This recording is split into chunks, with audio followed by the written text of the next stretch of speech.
Hi everyone, welcome back to my channel and to another video. This video is going to be about my retinol treatment journey, which I have started in November 2021. Today is April the 9th and I can't wait to share with you my results. I have been planning this video for a very long time. I will try to make this video more of a sit down and talk video so I can tell you guys about everything that I've experienced and give you tips and tricks on how you can actually maintain healthy skin barriers so that you can protect your skin throughout your whole journey. I will also blend in a few images and videos and clips so that you guys can see what my routine was like and see how my skin has changed throughout the months. And yeah, then I would say let's start and get right into the video. Alright, so my hair is still kind of wet because I just took a shower, but I was so excited about finally filming this video. So yeah. When did I start my retinol journey? That was, as I told you guys in the beginning before, in November 2021. That was when I finally decided to use a retinol that is a lot stronger. Before that I used one from Amazon which wasn't really strong. I can blend it in somewhere here when I find it. I saw everyone using the retinol treatment by Paula. I saw it on TikTok, I saw it on YouTube.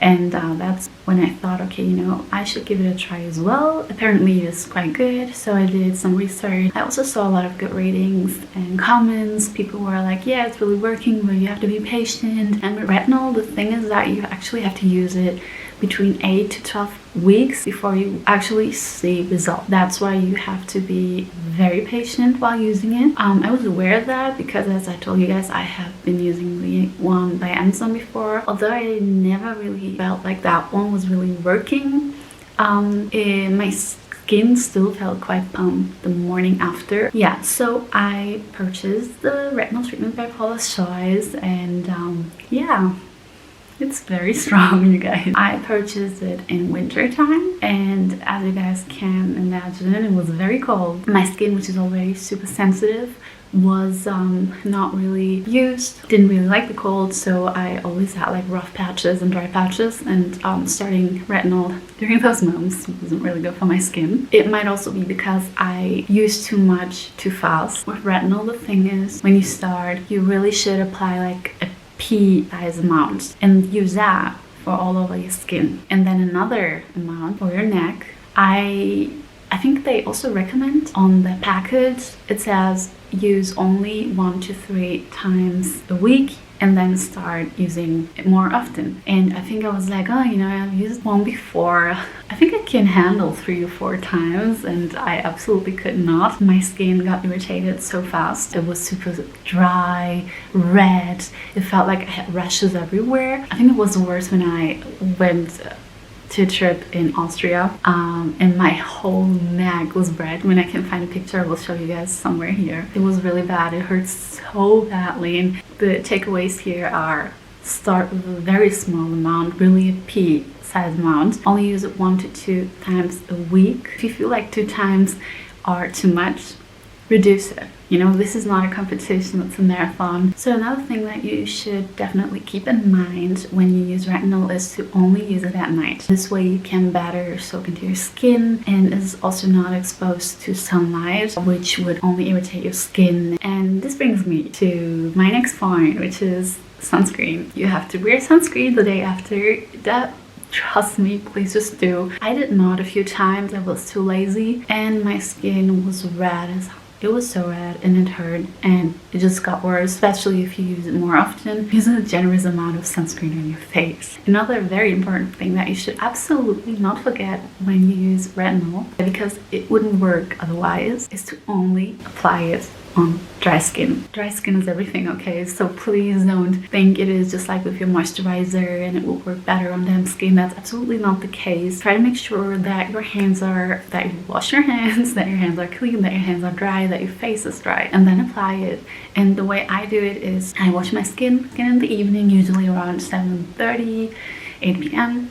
And then I make sure that my skin is completely dry, and then I take like a pea size amount and put it on my hand and first apply it all over my eyes, like not all over my eyes, under my eyes area, and then use the rest for my skin. And if that's not enough, then I will put it also on my neck. And then I just apply my moisturizer, and currently I'm using the moisturizing daily lotion by CeraVe or CeraVe, but that's only because I don't know which kind of moisturizer I could use, which would not further irritate my skin. And if you guys have any recommendation, please let me know. Combo skin here. Sometimes what I also do is you want to make sure that you don't use product which will further damage your skin barrier. So what I use sometimes is hyaluronic acid. I have the one, or I use the one by The Ordinary.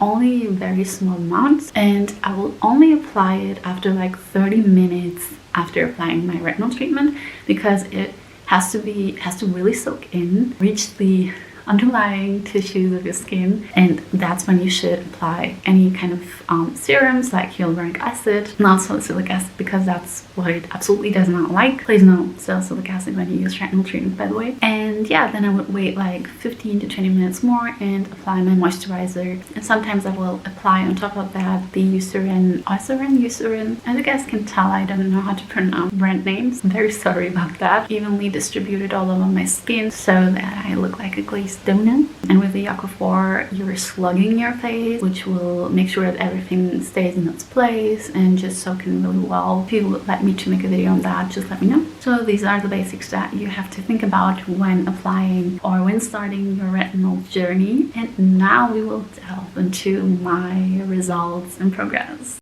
So I just told you guys that my skin was super irritated. It really was. I had rashes all over my neck, and at first I was like, okay, this is just part of the progress, endure it, which I did. But after like 2 months, I felt like this is too much, and I ordered the Aquaphor by Eucerin, which really helped, and which I would recommend you guys as well. It soothes your skin and repairs your skin barrier, which is really important, because your skin, if you use too much too soon, will dry out so badly that everything that you put on your skin will just hurt and further irritate it. I couldn't even apply makeup, to be honest, especially on my under eye area. My skin was just peeling off, and applying makeup was just really hard, and I would look like a crumbled cake.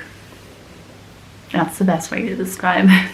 I think people thought I don't know what moisturizer is. I did, but it didn't work. It was not enough. In the first few weeks, I didn't really see any benefits. And sometimes when this is a really random fact, I don't even know if anyone has ever said that, but especially on the nights that I slept quite well, and I'm talking about more than 8 hours, my skin will look amazing in the morning, because it had time to really go deep into my skin and nourish my skin, whatever it does. Yeah. And then around, I would say around the end of January, I would notice that the wrinkles I had around my eye area started to go back or decrease more and more. Like when I used to smile, you couldn't really see them anymore. And retinol is not like this magical thing that will make all of your wrinkles go away, but it does stimulate the production of collagen, which is why you will in the end notice that your skin just looks more plump and much better. You see a very visible reduction of wrinkles. But as your skin will be super dry throughout your journey in the few months, you will probably think, oh my god, my skin has gotten so much worse. And that's what I thought, but your skin is just super dry. So make sure to moisturize, and use a moisturizer that doesn't really have like alcohol and all that stuff in it, and you will be fine. Another positive thing that I've noticed is that my skin texture has become more smooth. And whenever I apply makeup, it is now less cakey. Also, I am a person who does not really apply makeup regularly. I usually only apply moisturizer and sunscreen and just go on about my day, and my skin will look amazing by now, because as I told you guys before, it is now April and I have been using the retinol treatment for quite some time. The thing that I like about retinol the most is probably the fact that it makes your acne go away instantly. At least that's the case for me. And now it's raining, and I think that's actually it. All in all, I would say my skin looks better than it ever did. It was a really rough journey. I did suffer quite a lot, simply because my skin was so irritated, and applying any of my products was just really bad. In order to enhance my retinol results, or the results that I would hopefully get, that's what I was thinking, I started to take collagen powder. And I have been taking that one, I think, since December. It doesn't really taste well, but if you blend it in your coffee or into your smoothies, it will definitely add into this whole skin renewal thing, and make sure your bones are healthy, your skin gets more collagen. I think there are not a lot of studies on collagen, but I definitely swear by the results. I feel so much better after working out. My joints don't hurt as much, and I just feel very energized, especially the first few days after taking collagen. You will notice that your skin looks rosy and a lot more plump. Definitely amazing. I would recommend that you take it together. That's what I did, and I haven't noticed any unwelcome, unpleasant side effects. So yeah. And now we've come to the end of this video. I hope you guys have now a much better understanding of what you should take care of and what you should do while taking retinol. And if you guys are also on your retinol journey or think about starting it, please tell me all about it in the comments. I can't wait to read all about it. Thank you guys for watching. Please don't forget to like and subscribe. And I will see you guys in the next video. Have a lovely day. Bye.